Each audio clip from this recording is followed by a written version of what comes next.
Gotta be Kitley now. She found a way to do it. Look at the shrug for Kitley. She's feeling it. Kitley faces up and finishes. Defend this. He can't.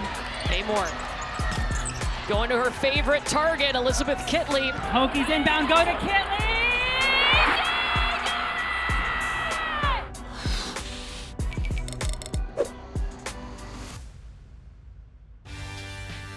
Let's talk about one of the underrated players, in my opinion, in this draft, and that's Elizabeth Kitley from Virginia Tech. She is the best player to ever play at Virginia Tech.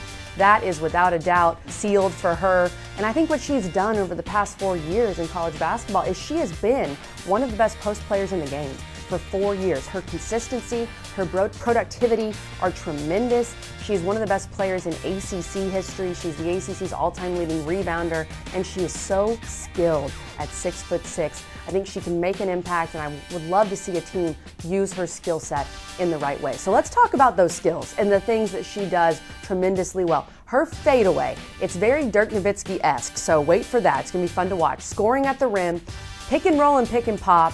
One of the best post players offensively in the pick and roll, pick and pop. Her shot blocking, she's a great shot blocker. And then rebounding, as I said, the ACC's all-time leading rebounder. So let's get into this fadeaway, probably my favorite thing that Liz Kitley does.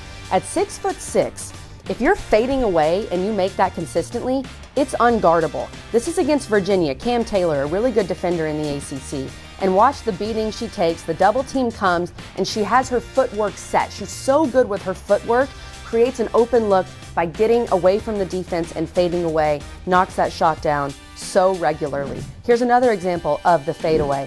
Gets the ball in the mid post, takes a couple dribbles, she's patient, and then she uses the fadeaway to create such an open look for herself. Look at the separation she creates. That is an open look for Liz Kitley. Yes, she's shooting off 1 foot, but she's practiced that so much that it is such a great shot for her. Here's another situation of the fadeaway. She has seen so many double teams in the last couple years in the ACC. She's so used to handling them. The double comes, and the beauty of the fadeaway is it can work against a double as well, and a tough finish over Alyssa Usby, one of the better defenders in the ACC. Scoring at the rim. She also can score at the rim. She does love the fadeaway, but she can get in there and bang with those post players. Against Maddie Westbeld, a tough defender, she's able to create some leverage here and get to the rim. And what I love about this play is you see where she's able to use her length to get to the rim. And then how about the pick and roll, the pick and pop? She and Georgia Amor are the best in the country at this, and she makes over 60% of field goal attempts in that 15 to 18 foot range as a 6'6" post player.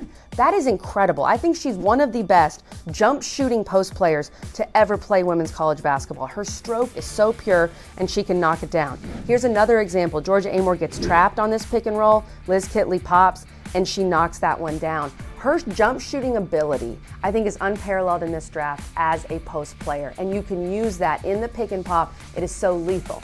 The one thing I would add is that she has been so effective in her career with Georgia Amor, her point guard. Most likely she will not be playing with Georgia Amor at the next level, so she's going to have to develop that rapport with whatever point guard she ends up with. I'm sure she will, but it's hard to understate the value of those two playing together, so just keep an eye on that. Let's talk about her shot blocking. She's one of the best shot blockers in the country and has been for a couple of years. Look at the recovery here. Kimora Johnson gets into the lane. Liz Kitley's able to recover with her length and get a block on Kimora Johnson. She does a good job of defending without fouling. Kitley's rarely in foul trouble, and then leads to a three for Georgia Amor, her running mate. Here's another example of her shot blocking, and she's really banging inside here with Maria Gakdang, showing that toughness. Mirrors Gakdang, move for move, stays with her, hands up, and then gets the block. Love her face after this one as well. Very stoic, and that's another great thing about Liz Kitley. She very rarely shows emotion, which I like in a post player especially.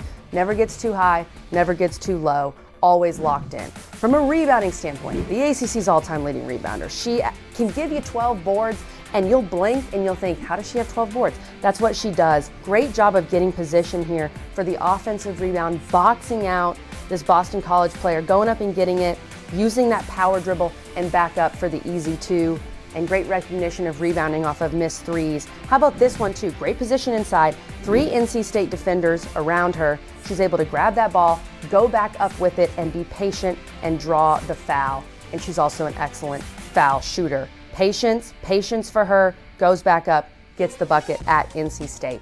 When it comes to weaknesses for Liz Kitley, I want to start with a little caveat because she did have an injury at Virginia to end the regular season for Virginia Tech.